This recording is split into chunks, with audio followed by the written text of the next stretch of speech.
You're listening to Agency Alchemy, a podcast from Advertising Week. Join us as we sit down with top agency executives to uncover the secrets behind their success and explore how they're navigating the ever-evolving advertising landscape. From discussions around innovative strategies and emerging trends to effective leadership conversations, each episode offers invaluable insights into what it takes to thrive in today's evolving marketing world. If you like this podcast, be sure to subscribe and leave us a review on your podcast platform of choice. And if you're looking for more content like this, check out our roster of podcasts available now on the Advertising Week Podcast Network at www.advertisingweek.com/podcasts. Thanks for listening. Design tools are becoming more powerful, more accessible, and increasingly automated. But does that mean great design is becoming easier to create, or simply that there is more design in the world? My guest today is Justine Allan, Managing Director of Pearlfisher North America, and we're talking about the difference between execution and true creative discernment, why strategy is inseparable from great design, and what independent agencies need to do to thrive in an AI-powered future. We hope you enjoy this episode.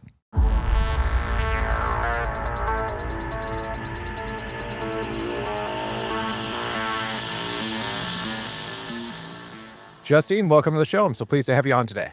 Thanks for having me. Tell us about your role at Pearlfisher, and I guess further to that, tell us a bit about Pearlfisher for the uninitiated. Yeah, so Pearlfisher is an independent agency. We celebrate 35 years this year, founded in London, and been in New York for about 18 years this year. So one of the longest standing independent agencies that's still independent, which is amazing. And we're best known for our work in consumer packaged goods.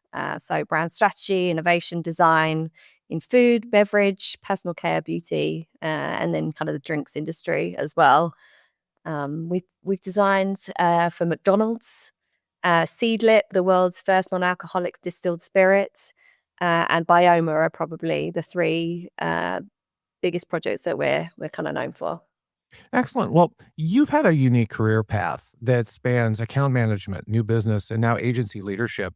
Looking back on all of that, how has having exposure to so many different sides of the business shaped the way you lead Pearlfisher today? Yeah, and I'd actually want to go back even further. It's funny that you say my career journey has been quite interesting. I feel like it's been somewhat linear and focused. So from the age of 14 at secondary school in the UK, I chose design as something that I was really passionate about and went straight to college to study design, and then went to Central St Martin's in London to study product design, and then joined the design industry to manage design in all of its facets. And so it's been a passion of mine since a really young age.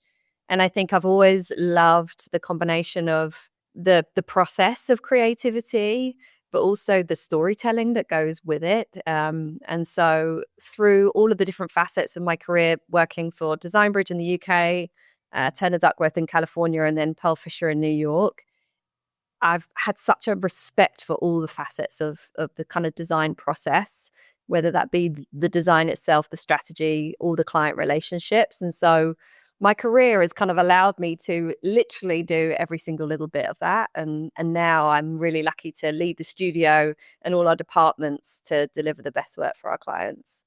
I'm going to dive down into that a little bit just because I find that fascinating. So you're 14 years old and you're thinking, I want a career in design. What led you to that? I mean, are you sitting around and going, wow, that swoosh on the side of that shoe by Nike is really neat looking. I sure want to make something like that. Or is it more product based or a little bit of both? I think it comes down to storytelling is really the piece. So at school, it was, the kind of drama, art, and design all kind of coming together in sort of a big kind of creative piece. And then at college, it was product design or 3D design. So a bit more around furniture and, how do people curate their tastes and their style to tell stories about themselves and what they want the world to know about them. And then at university, my kind of final major project was around fetishism. Not sexual fetishism, but like the value that people place in inanimate objects. And so I focus a lot on like voodoo and just how, through all of these different collections of stories and semiotics and personal values, how an inanimate object can suddenly hold so much for people, which is kind of the earliest form of branding. And so that's what sort of brought me into sort of the brand design, brand strategy kind of sphere. But it's this, I guess it's the semiotic side of it is the piece, and the narratives that you can create has always been the bit that I've been excited about. That's very cool. When you step into a managing director role, what changes for you? How did your definition of success evolve from, driving growth to stewarding the overall health of the agency? And I think further to that, do you still get to have a hand in design every once in a while? I mean, is that still something you're doing? Yeah, I have to be close to the work in some form or another because that's what gets me out of bed in the morning. That's the piece I'm most excited about. And I'm really passionate about delivering really high quality work as well. I think through my experience, I have my own sense of taste and quality that I want to bring to the table. Stepping into the MD role, the difference is that you're looking after a multidisciplinary team at that point. And it's funny because I'm actually going back to some of the core things that I had to do at the very beginning of my career, which is orchestrating lots of different people to deliver the best results. And that kind of through line is ultimately the same thing now, just on a larger scale. So I'm working with the heads of department to think about their teams and what's going to be best for their teams, but also what's going to be best for the collective together. And so, yeah, it's the same job, but a different lens or a different gravity to it. A lot of agencies and organizations underestimate the role of strategy. What happens when brands try to solve business problems with design alone versus design coupled with strategy? But I think there's a really great brief, or sorry, there's a really good statement around design, and that's design without a brief is just art. And art has its place in the world, but that's not what we're here to do. And without strategy, you can't get to a great brief for design. You need that insight, I think, is the most important thing, and a clear understanding and articulation of what we're hoping to achieve and who we're trying to appeal to.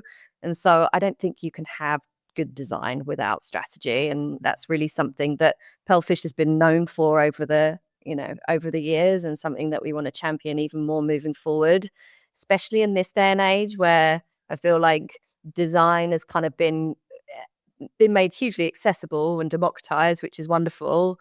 But in some cases, it's also been completely commoditized. And because of that, the difference between what good design is and what just design is ultimately the strategy, I believe.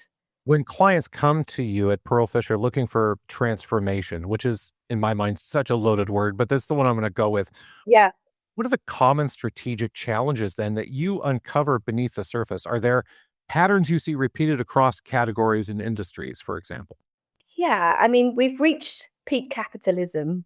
Every category almost is saturated.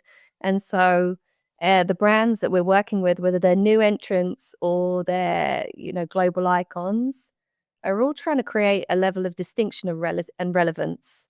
And so our job is to help them really be clear about who they are, what their point of difference is, and be honest about that. And how do we connect that to the people that they're trying to appeal to? It the scale of that ask is varies in size and drama, let's call it, but the ask is still the same regardless of who we're working with. When I speak to people in agencies, one of the words I hear more than anything is consolidation. And I love speaking to independents more than anybody, just because I'm not necessarily a fan of consolidation. We'll just, hope that nobody hears that part of this episode, but you remain independent. How does that independence influence the way you make decisions or approach client relationships and push creative work further than you might be able to, say, if you were inside a larger holding company structure? Yeah, I think one of the things I'm most proud of being at Pearlfisher is that we've been around this long off the back of repeated great work for our clients. There's no PE, there's no big investor, it's literally off the back of doing great work over and over again. And having done that for so long, I think you realize that's a cultural skill within the organization. It's not dependent on a single human being, which I'm really proud of. I think with some of the bigger organizations, and you do see, as companies get bigger and bigger, that culture of how the work gets done or how the quality is achieved does start to get diluted. And so that's the thing I'm most excited about, is that the way we get things done is not consistent, but it is something, it's a muscle that we have that we're really able to deliver on. How does that impact the way that we work with our clients? I mean, yes, we're constrained in some ways, and that, there isn't just big pockets of cash everywhere ready to save us. So we have to be frugal. But at the same time, it means that we're able to tailor the way that we work for every client as they come through the door. And I think in this day and age, the relationship part of the business is as important as the work itself. And so there's a level of flexibility and relationship there that we're able to really focus on. Let's shift over to modern times and technology, if you don't mind, for a moment. Obviously, we have to talk about AI a little bit, because what is a podcast in 2026 if we don't bring it up for at least one or two questions? How are you at Pearlfisher incorporating AI into your workflow, if at all? And where do you believe that human judgment, intuition, and probably most of all, creativity remain irreplaceable? Our executive creative director, Matt Sear, has this incredible quote, which I'm going to steal with pride. And that is, anyone can be given a Formula One car to drive, but that doesn't mean that they know how to drive it. And I think that's very much representative of what we're doing with AI at the moment, on a very broad scale. Everyone's very excited about all of these tools that you can use and how it can speed things up. But that experience, that judgment, that instinct isn't something that you can speed up. It's only something that you can do through experience. And so I think that, taste is being used a lot in the context of design and AI at the moment. And I think that discernment is the piece that at the moment, for now, definitely can't replicate. So I feel like the role of design is going to be in that discernment piece for a little while just yet. I would like for everybody to shift to your analogy of a Formula One car instead of using the word taste, if only because I'm excited at the prospect that perhaps anybody could get a Formula One car. I'd like to be able to demonstrate my lack of ability to drive one.